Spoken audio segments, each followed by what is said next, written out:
বাংলাদেশ জাতীয়তাবাদী মহিলা দলের ৪৭তম প্রতিষ্ঠা বার্ষিকী উপলক্ষে চট্টগ্রাম মহানগর মহিলা দলের উদ্যোগে বর্ণাঢ্য র্যালি ও আলোচনা সভা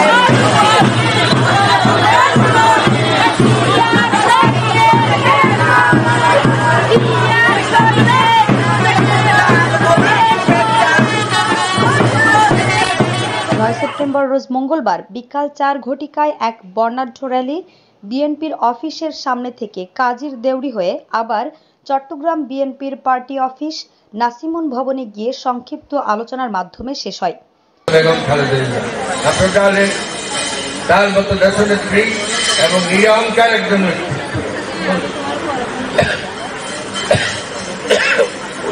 বিএনপির সাবেক মহিলা বিষয়ক সম্পাদিকা রাহেলা জামান জেসমিনার সভাপতিত্বে জিন্নাত রাজ্জাক জিনিয়া ও আয়েশা আক্তার সানজির সঞ্চালনায় অনুষ্ঠানে প্রধান অতিথি হিসেবে উপস্থিত ছিলেন চট্টগ্রাম প্রেস ক্লাবের সদস্য সচিব জাহিদুল করিম কোচি। বিশেষ অতিথি ছিলেন সাবেক ছাত্রনেতা হেলাল চৌধুরী। অনুষ্ঠানে আরও উপস্থিত ছিলেন দক্ষিণ জেলা সভাপতি জান্নাতারা রিখো, সাইমা হক, উত্তর জেলা সিনিয়র সহ সভাপতি অ্যাডভোকেট ফরিদা কানম, মর্জিনা খসরু, নার্গিস, হোসনিয়ারা, রিপা, মিনারা, লাকি, শাহনাজ, রোমা।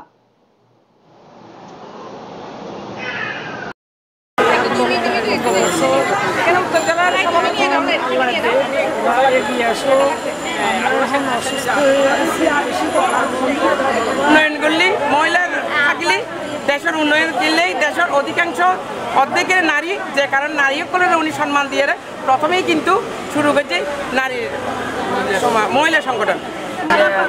জানাই প্রথমে ফেসিবাদ লিফাত যাক, গণতন্ত্র মুক্তি পাক। আর প্রথম মেসেজ হয়ে যাচ্ছে চট্টগ্রাম মহানগর মহিলা দল জানাই এবং আশা করি সামনেও ওনারা আড়ার লগে থাকিবেন এবং আজকের দিনকে 1978 সালে রাষ্ট্রপতি জিয়াউর রহমান এই 9 সেপ্টেম্বর মহিলা দলের দল গঠন করছি, জীবায়তী জাতীয়বাদী মহিলা দল। মুক্তিযুদ্ধের কমান্ডার, সেক্টর কমান্ডার, আমাদের বীর মুক্তিযোদ্ধা শহীদ প্রেসিডেন্ট জিয়াউর রহমান বাংলাদেশের জোর হাততালি তাদের জন্য। এত সুন্দর মহিলা দলের প্রোগ্রাম উপহার দিবে আমরা আশা করি নাই, কিন্তু আমাকে বক্তব্য দেওয়ার জন্য এই বলে আমার বক্তব্য আমি এখানে শেষ করছি। শান্তি আমাকে সামনে যাওয়ার চেষ্টা করলেও অনেক কিছু আরা বাধাইন অতিক্রম করি আরা আজ পর্যন্ত নারী অকল কি আছি, নারী অকলর আরা যে একখান কথা হইল এবং আজকের দিনকে 1978 সালে রাষ্ট্রপতি জিয়াউর রহমান এই 9 সেপ্টেম্বর মহিলা দলের দল গঠন করছি। দেশের ক্রান্তি লগ্নে বাংলাদেশ জাতীয়তাবাদী দল প্রতিষ্ঠা করেছিলেন। তার পরিপ্রেক্ষিতে কিছুদিন পর 1 সেপ্টেম্বর হয়েছে জাতীয়তাবাদী দলের প্রতিষ্ঠা বার্ষিকী। এরপর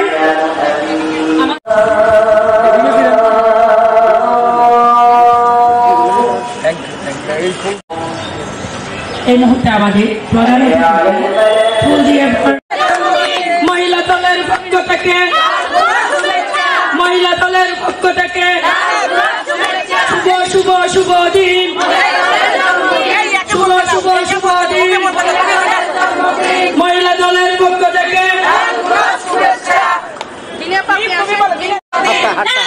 শুভেচ্ছা।